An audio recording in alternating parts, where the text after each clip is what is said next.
খেজুর বেশ সুস্বাদু ও পরিচিত একটি ফল। এর বৈজ্ঞানিক নাম ফিনিক্স ড্যাকটিরিফেরা। খেজুর এমন একটি ফল যা সারা বছর পাওয়া যায়, তবে রমজান এলেই ইফতারের প্রধান খাবারের তালিকায় থাকে খেজুর। সারাদিন রোজা রাখার পর শুরুতে ইফতারে খেজুর খেয়ে থাকেন সবাই।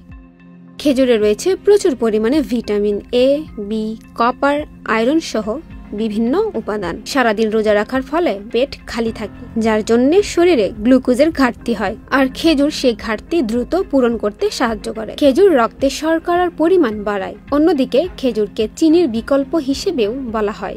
এছাড়া খেজুর খাওয়ার অভ্যাস মানবদেহের জন্য অনেক উপকারী। জানা যায় 4টি বা 30 গ্রাম খেজুরে পুষ্টি উপাদান থাকে 90 calorie, 1 gram protein, 13 milligram calcium, 2.8 গ্রাম ফাইবার এবং অন্যান্য পুষ্টি উপাদান।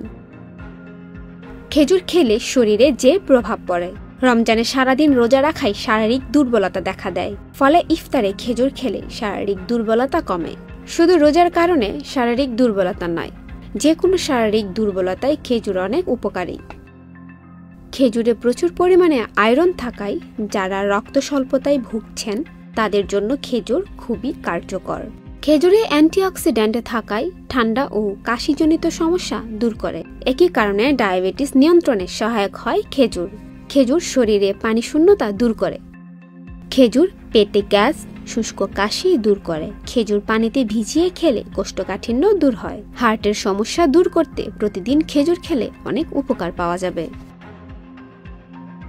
খেজুরে প্রচুর পরিমাণে vitamin A, B, copper, iron, protein, calcium, fibre থাকায় যাদের খেতে সমস্যা হবে তারা ডাক্তারের পরামর্শ নিয়ে খেজুর খেতে পারেন। মুসরাত শৈলী, চ্যানেল আই অনলাইন।